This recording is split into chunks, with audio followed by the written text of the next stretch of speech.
Bien, anatomía significa corte de arriba, es decir, disección. Ana, arriba, tomía, corte. ¿Qué es la anatomía? Es la ciencia que estudia la forma y la composición de los seres vivos. Si queremos describirla con una definición más completa, podemos utilizar la definición por Zanoli, que quiere decir que es la ciencia que estudia el volumen, color, forma, disposición, relación y estructura de los órganos que forman a los seres vivos. El volumen quiere decir si es grande, pequeño, intermedio, color si es rojo, un rojo más fuerte, blanco, rosadito, entre otros, forma alargada, corto, plano, largo, disposición, ubicación, en qué parte del cuerpo se ubica este órgano, relación es la conexión que tenga con otros órganos, por ejemplo, el cúbito está al lado del radio, y estructura de los órganos quiere decir el modo en que está organizado. Como podemos ver acá, la anatomía surge con Carlos Ruini en 1598 cuando descubre su primer disección.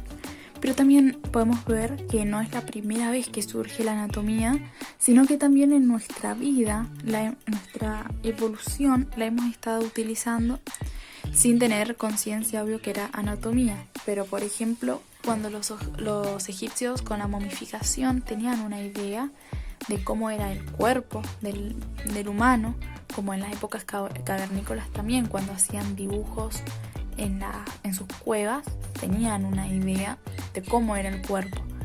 Y Leonardo da Vinci en sus pinturas. También podemos encontrar la división, que es la anatomía normal, anormal o patológica. La normal es cuando vemos o tenemos nuestros pacientes que responden al patrón de la mayoría. Las anormales son aquellos que son considerados como monstruos, por ejemplo, los que tienen 2 cabezas, los que tienen 2 narices, por ejemplo. Anatomía patológica es aquel animal que está enfermo.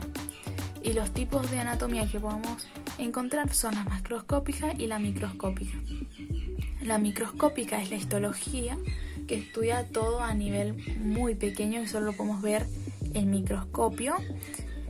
Y la macroscópica, que es la descriptiva, que es la que estamos estudiando nosotros. Además, podemos observar que tiene una gran importancia en nuestra vida, ya sea a nivel personal, como por ejemplo que nos decía el profesor, que si nosotros estudiamos esta materia a conciencia, vamos a poder obtener un montón de otros caminos para poder, cuando tengamos una cirugía, por ejemplo, si se nos complica, nosotros tengamos muchas salidas y no solamente la única que nos estudiamos de memoria.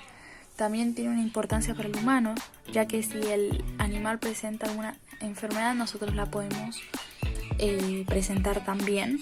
Y para nuestros pacientes, que por ejemplo si tienen una enfermedad, nosotros lo podamos curar con éxito y podamos darles una mejor vida. Bueno, nosotros teníamos que los tipos de anatomía estaba la macroscópica, después ser descriptiva. Esta puede ser sistemática. Entonces en esto encontramos la artrología, neurología, miología, bla bla bla bla. Artrología, logía sabemos que es la ciencia o el estudio. Entonces, si artro quiere decir articulaciones, artrología va a ser el estudio de estas articulaciones. Neurología, el estudio de los nervios, miología de los músculos, dermatología, la piel, estesiología, el estudio de los sentidos, angiología, el estudio de los vasos sanguíneos y la esplagnología, el estudio de las vísceras. También tenemos otra clasificación, está por ejemplo la topográfica, que estudia una región del cuerpo, por ejemplo, o la cabeza, o el dorso, o el miembro torácico. Aplicada a otras disciplinas, por ejemplo, aplicada a la cirugía, aplicada a la radiografía, etc. Especial se encarga de estudiar a una sola especie, por ejemplo, yo estudio solo caballos, estudio animales grandes, estudio animales pequeños. Comparada, por ejemplo, si yo tengo el fémur de una vaca, va a tener diferentes particularidades exteriores que van a ser diferentes a la de un caballo, entonces las puedo ir comparando. La filosófica estudia las leyes, embriología al feto, desde la concepción hasta el parto, la ontogenia, el desarrollo de un organismo hasta estar completo, y la filogenia estudia la evolución de una especie. Bien, pasamos a la parte más divertida, que son las posiciones y las direcciones que pueden tener el animal. Tenemos la posición de reposo, que es cuando el animal está parado sobre sus patas, hablando mal y pronto. Y después tenemos de decúbito, que es cuando está echado. Tenemos decúbito dorsal, decúbito ventral y decúbito lateral. Dorsal es cuando está apoyado sobre su espalda, o sea, sobre su dorso. Ventral sobre su panza, sobre su vientre. Y lateral cuando está hacia un costado. Y después tenemos las direcciones. Tenemos dorsal, que es hacia el dorso, la parte del dorso. Ventral en la parte del vientre. O sea, dorsal, cola, columna, cabeza. Ventral, cabeza, cuello, abdomen y cola. Craneal se dirige hacia el cráneo. Caudal hacia la cola. Después tenemos rostral, que es hacia el rostro de la nariz. Proximal se acerca al origen y distal se aleja del origen. Bien, después tenemos los planos. El plano medio divide al animal, obviamente imaginariamente, en dos partes iguales, izquierda y derecha.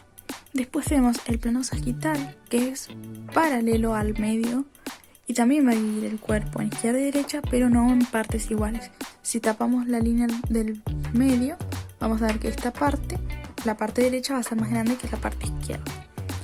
Después tenemos al transversal, que nos va a dividir el cuerpo en anterior y posterior. Y después tenemos frontal, que nos divide al cuerpo en dorsal y ventral. Dorsal, como dijimos antes, cabeza, cuello, columna y cola. Y ventral es cabeza, abdomen, cuello y cola. Y después tenemos al lateral, que son los costados del cuerpo. Tuki tuki. Bien, y después tenemos ciertos términos como axial y abaxial. Axial es siempre la parte más cercana al origen. O sea, todo lo que yo pinte en rojo sería axial. Más cerca del origen, cerca del origen, cerca del origen, cerca del origen. Y abaxial es más lejos del origen, es lo que no está pintado. Más lejos del origen, más lejos del origen, más lejos del origen y más lejos del origen. Y después tenemos, por ejemplo, en las patas delanteras y traseras. En las delanteras nosotros vamos a llamar palmar a esta parte de atrás de la pata delantera, y la parte de adelante de la pata delantera se le va a decir dorsal. El término dorsal se va a usar igual para la parte delantera de la pata trasera, pero en la parte de atrás de la pata trasera se le va a decir plantar.